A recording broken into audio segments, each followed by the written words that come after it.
Video solutions to specimen paper 1H iGCSE Maths. And let's take a look at question 1 to begin with. 5,400 yen is divided into the ratio 5 to 3 to 4. Because the 5,400 is divided between all three students, you divide by 12. First of all, add the parts together and divide by 12 because it's shared between all of them. 5,400 divided by 12 is 450, and then multiply each of the ratios by 450 to get the answers. And remember that ratios are in the order of the names, so it's A, M, P. Question 2. You have to be very careful with this question because the answer is in newtons per meter squared, and as you can see, the area is 120 centimeters squared, not meters squared. Start with the fact that 100 centimeters is equal to 1 meter, and then square 100. 100 times 100 is 10,000. Square centimeters to give centimeters squared. Square 1 to give 1, and square meters to give meters squared. Then you can spot the connection between meters squared and centimeters squared. The area is in centimeters squared, so we convert that to meters squared. We divide by 10,000. 120 divided by 10,000 is 0.012, and then you can use the formula at the top of the question. Pressure equals force over area, so 810 divided by 0.012 will give you 67,500 newtons per meter squared. Highest common factor. One way of doing this is to use the Venn diagram technique. What I have done here is I have drawn a tree, a factor tree, and 140 can be expressed as 2 times 2 times 5 times 7. 245 is 5 times 7 times 7. Draw a Venn diagram. The HCF is the HCF are the numbers in the middle bit times together in the overlap. So 7 times 5 is 35. The next question is the lowest common multiple in disguise. I strongly advise doing this one using the numbers 50 and 80 rather than with time. So write down the 50 times table and the 80 times table. Find the first number in both. 400. 400 minutes, and you need to convert 400 minutes into hours and minutes. So if you divide by 60, if you type in 400 divided by 60, that will tell you, if you press Shift and the S to D button, it's 6 2/3 of an hour. 6 2/3 of an hour. 1/3 of an hour is 20 minutes. So 2/3 of an hour is 40 minutes. 6 hours, 40 minutes. Add that on to 10 a.m. And you end up at 4:40. Now, either you write it as a 24-hour clock, 1640, or write it as 4:40 p.m., but not 4:40 on its own. Next page is very self-explanatory. Question 4a, 3y brackets 2y plus 5. Question b, expand the brackets, m squared plus 4m minus 45. Question c, my advice is not to divide by a half a because it's not very nice to have a fraction within a fraction. So better to get rid of the fraction to begin with by multiplying both sides by 2. 2s equals at squared, and then divide by a, and then take the square root. You don't need to write plus minus to get the answer mark, but obviously whenever you square root, you do get a plus or minus. The next question, question D, multiply both sides by 2 to get rid of the fraction, and then expand the brackets,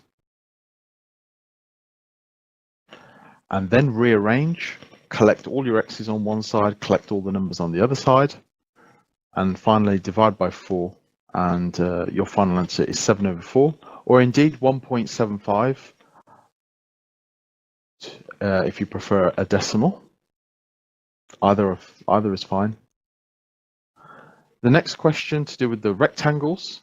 Okay, 5/8 of A is shaded, so 5/8 and 3/8. 80% of C is shaded, so that's 4/5 or 80%. That means there's 1/5 at the top, and the rectangles are nicely aligned. So I've written 1/5 here at the top and 3/8 here at the bottom.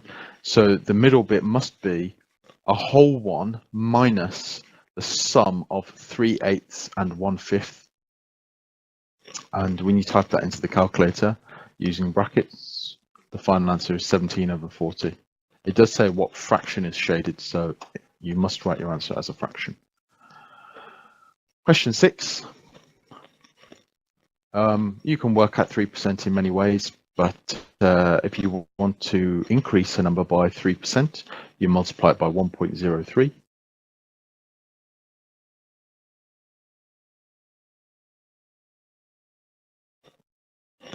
The next part, you have to realize that the sale price is worth 85% as items are reduced by 15%. The original price is worth 100%. When you reduce an item by 15%, it is then worth 85% of the original cost. So 6,630 is equal to 85%. There are many ways to get back to the original price of the camera. One way is to set up some proportion statements like this. If you want to get to 100%, maybe you can have a middle step and go from 85 down to 1%, and then from 1% to 100 by dividing by 85 and then multiplying by 100. There is a quick way where you divide the number by the percentage that it's worth. 6,630 divided by 85%, and 85% as a decimal is 0.85, and that will give you the answer as well. The question says work out the normal price or the original price of the camera, 7,800. Next question. The mean score for 7 games is 42 runs. That means Ian scores 42 runs on average per game, and there's 7 games. So if you multiply 7 by 42, you can work out the total for 7 games, which is 294. The total for 8 games is 400. And then if you work out the difference between the two, you can work out how many runs he must have scored in his 8th game. 106. Question 8. Write as an ordinary number. You can type this into the calculator and the calculator will give you the answer. But of course, what we're doing is we're moving the digits 7 places to the left, or we're moving the decimal point 7 places to the right, however you prefer. Which of these countries have the least population? Look for the powers of 10. We've got 10 to the power 6 for Hungary and for Singapore. And out of the two, the smaller one is Singapore. You must look at the powers of 10 initially to help you decide. Work out the difference between the population of China and the population of India. So you subtract for difference and you take away the smaller one from the bigger one. So they both have the same power of 10. So then you look at the the initial value here, and China is greater, so it's China minus India. When you type that into the calculator, you end up with this answer, and finally you have to convert it to standard form. 5.5 times 10 to the power of 7. Next question is an isosceles triangle, which means you can divide it into 2 equal right-angled triangles. If you split it down the middle, you will end up with a right-angled triangle here, and you can use Pythagoras' theorem to work out x, this dotted line, which is also the height of the triangle. The height of the triangle is the perpendicular height that goes from the base right up to the top, made with a 90-degree angle to the base. So if you use Pythagoras' theorem to work out x, it turns out to be 10.5. You can then use the formula for the bigger triangle to work out the area of it. Remember, the base is 20 for the big triangle. 20 times 10.5 divided by 2 gives you 105 centimeters squared. Next question, simultaneous equations. You would need to make the same number of x's or indeed the same number of y's. If you choose to make the x's the same, which I have done in this solution, you end up with two equations on the page. Now, in order to gain any marks for this, you need to show which operation you are using. So unless you have written a minus in between the equations, you will not score any marks for this question. So if you have decided to make the x's the same, you must include a negative between the two equations to show that you're subtracting. If you've made the y's the same, then actually you will need a minus as well because the signs are the same. And when you solve this, you end up with 26y equals negative 39 and y is equal to minus 1.5. Then you substitute to work out x. Now, just to remind you, the silver calculator has a simultaneous equations mode which will solve this for you, so you can check your answers and ensure that they are correct.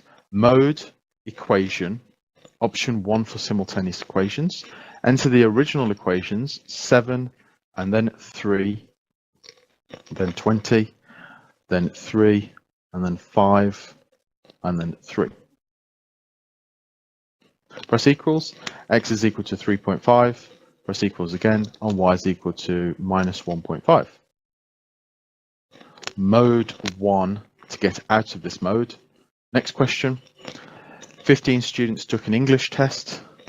So the results for English are summarized here, and then the maths results are summarized here. Use the information to compare English and maths. Now, when you compare English and maths, there's two things that you need to compare. You must compare the median and you must compare the interquartile range. There are 4 marks available here. There are 2 marks for working at the median and the interquartile range. So 26, the IQR, the lower quartile is at 20 and the upper quartile is at 29. The interquartile range is the difference between the two. To get the second 2 marks for this question, you have to write 2 statements, but one of them must be in context. So try to compare the 2 medians. So you can say that the median is greater in maths or less in English. What does that mean if the median is higher? It means on average the maths results were higher, or students did better in maths than in English, something like that. That's a statement in context. The IQR is less in maths, which means the results are more consistent in maths, and you must write at least one of these in context. I've written both in context because I'm showing off, but at least one is to be in context for you to get full marks on this question. Question 12. The statement here is very important. EJ is equal to 4AE. So if AE is X, EJ is 4X. And then if you compare one side of the pentagon with the other side of the pentagon, you are comparing X, which is this part, with the entire length of the line, which is 5X. You're not comparing X with 4X, you're comparing X with 5X, which means the scale factor is 5. To get from X to 5X, you multiply by 5, so the scale factor is 5. The scale factor for area, therefore, is 25. It's 5 squared. And they tell us the area of the smaller pentagon, which is 80 centimeters squared. If you multiply that by 25, you get the area for the bigger pentagon, which is 200 centimeters squared. But the question asks for the shaded region.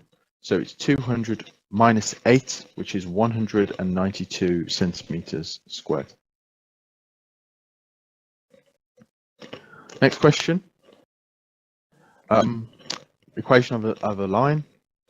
So use the formula y2 minus y1 over x2 minus x1, y2 minus y1 over x2 minus x1. I strongly advise that you label the coordinates as well. x1, y1, x2, y2. Substitute into the formula for gradient. The gradient turns out to be 8/3. The equation of a straight line is y equals mx plus c. Rewrite the gradient as 8/3. They tell you that the line passes through 1, minus 1 and 4, 7. So you can use either of these points to work out c. I decided to use 1, minus 1. and you substitute that into the equation of the line. Just make sure that x is 1 and y is -1. And when you rearrange that, you end up with c is equal to -11/3. So therefore, the equation of the line is y equals 8/3 x minus 11/3. Multiply both sides by 3 because they want it in this format where a, b, and c are integers. If you multiply everything by 3, you end up with 3y equals 8x minus 11. And write numbers on one side, x's on y's on the other side. So I've rearranged it to give this final answer. An alternative answer is 3y minus 8x is equal to -11. That's also acceptable. Question 14. You have to be very clear in this question to give a reason for each stage in your working. So angle 43 is off, it comes off the chord AD. If you follow the chord AD to the circumference of the circle, if you follow AD, you get an angle of 43 degrees. So again, if you start with AD and go towards any point on the circumference of the circle, so start at AD and go towards B, the angle will be the same. This is called angles in the same segment are equal. So write it on the diagram and write angle ABD. You have to use 3 letters. You won't get any marks for this question unless they know which angle is 43. So use 3 letters to describe this, or write it on the diagram, or in fact do both. Then write the reason beside it. Angles in the same segment are equal. If you look at the question, DB is a diameter of the circle, and if you and therefore it splits the circle in half, producing a semicircle. The angle made within a semicircle is 90 degrees. So let's look at the diameter and follow it to the point A. There's got to be a right angle here. So angle DAB is 90 degrees. Angle in a semicircle is 90 degrees is the reason. And therefore, ADB, which is the one that we want at the top, has to be 47 because angles in a triangle add up to 180 degrees. So if you add 90 to 43 and then subtract from 180, you end up with 47 as the answer to the question. Next question. P is inversely proportional to root Q. Inversely means K over. So you write this as your first method mark. You then substitute the values of P and Q to work out K. And when you rearrange that to work out K, K turns out to be 0.8. You then rewrite the first line with your substituted value of K. So P is equal to 0.8 over root Q as your final answer. First mark, second mark, and third mark. You then use your answer from the previous part to then work out Q. So replace P with 20, substitute P as 20. You can swap the 20 with the root Q to end up with root Q equals 0.8 over 20, and that turns out to be 0.04. To undo a square root, you square. So if you square 0.04, it comes up as standard form in the calculator as 1.6 times 10 to the minus 3. You can leave that on the answer line and you will get full marks, or you can convert it to an ordinary number, 0.0016. Question 16. So it's the bit outside of the circle, SR, or actually I'll write this RS. RS multiplied by the bit inside the circle. No, sorry, I'll start that again. It's RS, the bit outside the circle, multiplied by the entire length of the line, RT, is equal to, and if you do the same thing on the other side, RQ, bit outside the circle, times the entire length of the line, which is RP. Now, if you substitute into this formula and rearrange it, that will work out RP. So the length of RP turns out to be 6.9, and then the question is to work out the length of PQ. So you subtract 5 from 6.9, and the final answer is 1.9. Next question. It's quadratic inequalities. Rearrange this to get 0 on the right-hand side. Even if it was an equation, you would try to get 0 on the right-hand side. So you end up with x squared minus 4x minus 5 is greater than 0. You then factorize it, write down the roots. So the roots, x minus 5 is equal to 0, and then x is equal to positive 5. And if you do something similar for the other bracket, x is equal to negative 1. These are the roots, so mark them on the x-axis, then draw a parabola, a parabolic curve, happy face because it's an x squared graph. When it says greater than 0, we're interested in the area above the x-axis. So we shade the two regions which are above, okay, not the bit that's below. And one of our regions, all of the numbers to the left of negative 1 are smaller than negative 1, so x is less than negative 1. And the numbers to the right of 5 are higher than 5, so x is greater than 5. Don't write the word and, write or write a comma. Show this on the number line, unshaded circles at negative 1 and at positive 5 as follows. Question 18. Okay, there is a formula for a cylinder on the formula sheet and a sphere as well. Just remember the volume of a sphere is 4/3 pi r cubed, but we have a hemisphere, and a hemisphere is half of a sphere. So you can half the formula, which is 2/3 pi r cubed. Okay, so the total volume of the shape is the cylinder plus the hemisphere, and in terms of pi, that's 504 pi. The volume of water, which is in the cylinder, is equal to half of the total volume of the shape. So half of 504 pi is 252 pi. A formula for the volume of the water is pi r squared times the height, which if you look at the diagram, you can see is t. So it's pi r squared times t, pi times 6 squared times t, and that's equal to 252 pi. You then rearrange to work out t, and it turns out to be 7.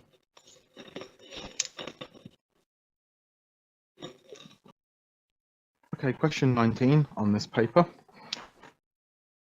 It tells us there's 150 people that took part in the survey, but there's no scale. There's no information given about the scale. So what I've done is I've chosen a random scale, and the easiest one to choose is 1, 2, 3, 4, 5 for each block of 10 small squares. And then I need to recall the formula for histograms, which is FD, FCW. Frequency density, frequency, class width. And what I'm going to do is work out the frequency of each bar. Now, it doesn't matter what scale that you choose, because in the end, it's the proportion that matters. So it will work out the answer correctly as long as your scale is consistent. So for the first bar, it's 20 to 30, which is 10 wide, and it has a height of 1.7. So 1.7 is the height, 10 is the width. The way to work out frequency is FD, which is the height of the bar, multiplied by the class width. So 10 times 1.7 is 17, and you work out the area of each bar as follows. 20 times 3.6 is 72, and so on. When you add up all of the numbers, you end up with 150. Now, it tells us at the top there are 150 people altogether. So it's just by chance that my numbers have added up to 150. They may or may not add up to 150. If they do, great. If not, then don't worry about it. You can adjust it. And what you do is you look at the bar that goes from 50 to 55, and it contains 22 people. Now, it's 22 people out of my grand total, which is 150. Okay, and it's this fraction of the number of people in total. And it just so happens that the number of people in total is 150. So you can see that the 150s will cancel, and it will leave me with 22. So you may have done this a different way. Say if you chose 2, 4, 6, 8, 10, 12, etc., you would end up with 44 over 300. And again, you would multiply by 150. So this fraction cancels down to 22 over 150, and 22 over 150 times 150 is equal to 22. Next question. Prove algebraically that the difference between the squares of any two consecutive odd numbers is always a multiple of 8. So consecutive means they follow one another and the numbers are odd. So what I've done here is I've answered the question using numbers, and you won't get any marks for this, but it's handy to see what's going on. Two consecutive odd numbers such as 3 and 5, you then square the numbers, the difference between the squares, so 3 squared is 9, 5 squared is 25, and then you work out the difference between the squares. 25 take away 9 is 16. 16 is a multiple of 8 because 8 times 2 is 8 times 2 is 16. And if you do the same thing with algebra, let the first number equal 2n minus 1. The next odd number is 2n plus 1.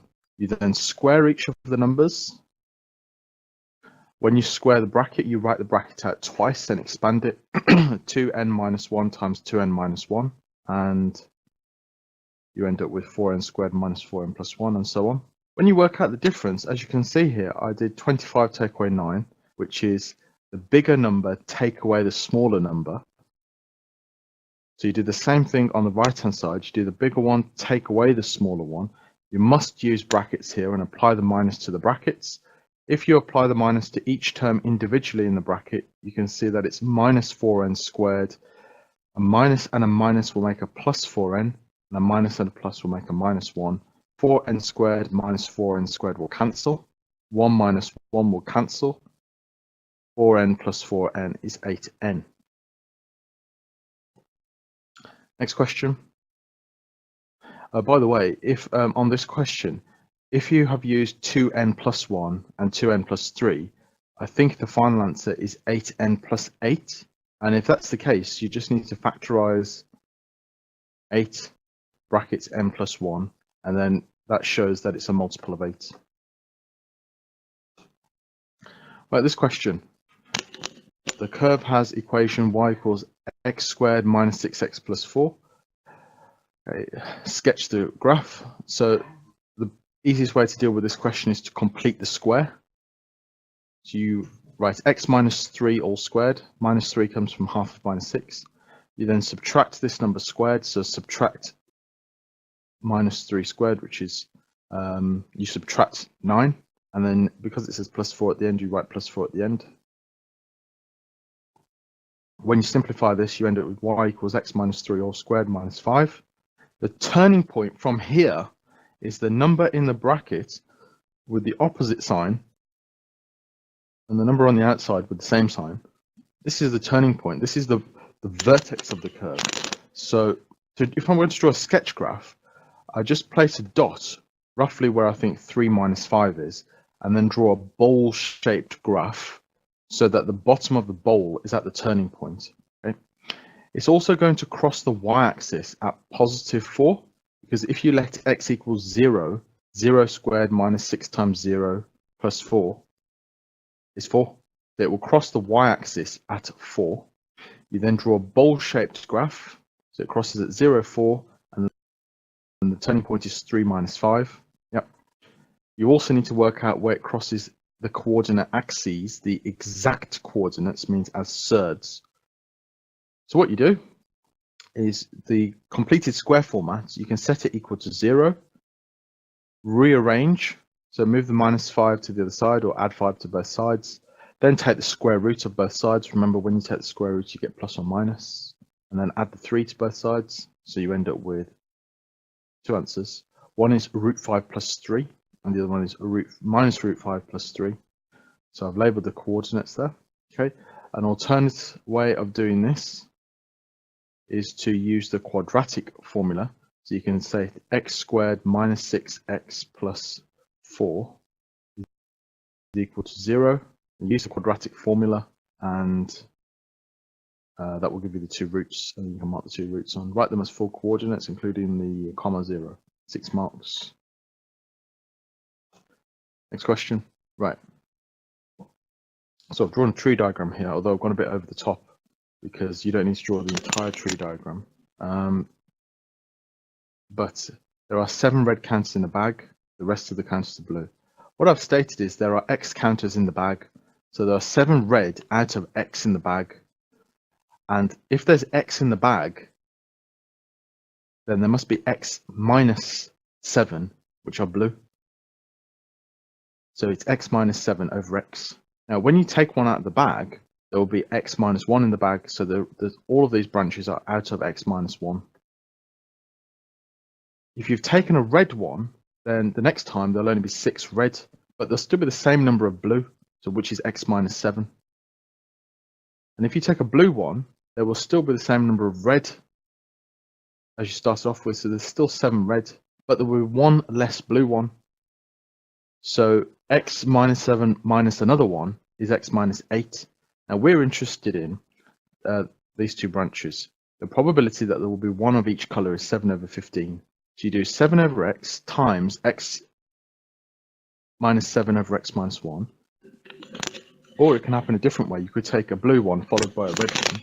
X minus 7 over X times 7 over X minus 1. But when you add the 2 answers together, it's equal to 7 over 15. Now, how do you times fractions? You multiply across. So 7 times X minus 7 on the top, X times X minus 1 on the bottom, and the same for the other fraction. In fact, you have 2 of the same fraction. If you multiply the top now, multiply out the brackets on the top, you get 7x minus 49. You can add the 2 fractions together and make it into one fraction because they have the same denominator. So the denominator is x brackets x minus 1, and you expand on the top and simplify. And when you do so, you end up with 14x minus 98 over x brackets x minus 1 equals 7 over 15. And there's a technique that you can use when you have a fraction equal to a fraction. A over b equals c over d. So a times d equals b times c. Cross multiplication. When you do that, you times the top by 15, both terms at the top by 15, and 7 times x brackets x minus 1. Then you expand the brackets, okay, and you will end up with this quadratic. You have to make it equal to 0. To solve the quadratic, I'll probably use the formula because it's quite difficult to solve that one otherwise with the large numbers. And you end up with x is 10 or 21. The question is asking you for the total number of counters in the bag before any counters are taken from the bag. The total number of counters in the bag. So it's out of x. Now, there's a key bit of information here. There are more blue counters than red counters in the bag. So if we choose x as 10, if x is 10, this will be 7 over 10. And then the blue would be 3 over 10. But that's not going to work, is it? Because there are more blue counters than red counters. You have to use 21 as x and reject 10. Okay, next question. This requires a decent diagram. So I'm just going to explain how I've drawn this diagram, and then you can take a look. So let's take a look. The bearing of B from A is 105 degrees. So 105 degrees from A. So from A, put a dot, place A there. Now, you also draw a north line. 90 degrees is at a right angle, of course. Yep. So 105 is just slightly more than 90. So B is somewhere on this line. I don't know where, but it's somewhere on this line. First sentence. The bearing of C from B is 230. So from B, draw a north line at B. And if you go in a straight line down like this, that's 180 degrees from the north line. And bearings are always measured from the north line. So it's slightly more than 180. It's 230, but it's less than 270. So it's less than 3/4 of the way around. So it's somewhere in this direction, and C is somewhere on this line. I don't know where, but it's somewhere around there. Okay, and what else does it tell me? The distance of C from A is 180. So if I connect this up, I mean, it almost looks like a straight line, but it's not supposed to be. This is 180 kilometers. Okay. and the distance of C from B is 95 kilometers. So on the diagram, if I mark the angles, the bearing of B from A is 105. So in a clockwise direction from the north line is 105, and this one here is 230. Oops, I'm just going a little bit too far there. It's to this line, that's 230. Okay. Now inside the parallel lines, the angles add up to make 180. So this is 75. Okay. You can work out this little angle between, because angles around a point add up to make 360. So that's 55. And then the idea is to try and work out the distance of B from A. So of B from A. So you start at A and you go towards B. So it's X, which I've labeled on the diagram. There's a bit of a problem because there's no way to work out X. You can't use the sine rule, and you can't use the cosine rule. If you're trying to use the cosine rule, you need three sides and one angle to use the cosine rule. Three sides and one angle. Well, we've got the other two sides, but we need the angle which is opposite to the side, which is no good because we don't have this angle here. So you're a bit stuck. But what you can do is you can use the sine rule. You've got an angle and you've got a side which is opposite, and you can use the sine rule with 55 degrees and 180 kilometers and 95 kilometers and this angle at the top here, which I've labeled angle Y, to work out angle Y. That's about all you can do. You can work out angle Y. If you do that using the sine rule, sine Y over 95 equals sine 55 over 180, rearranged to work out Y, and it ends up as 25.61. Do not round the calculated display. Write down the full display or use the full display. If you use the fact that angles in a triangle add up to 180 degrees, to add 25.61 to 55 and then subtract it from 180 degrees, that will work out the angle that I have labeled Z. Z is 99.39. You can then use the cosine rule or the sine rule, but I've used the sine rule to work out side that I've marked X, which is going to be the answer to the question. So X over sine of 99.39 equals 180 kilometers over sine 55, which is 216.7, and then that rounds to 217. And that is grade 9.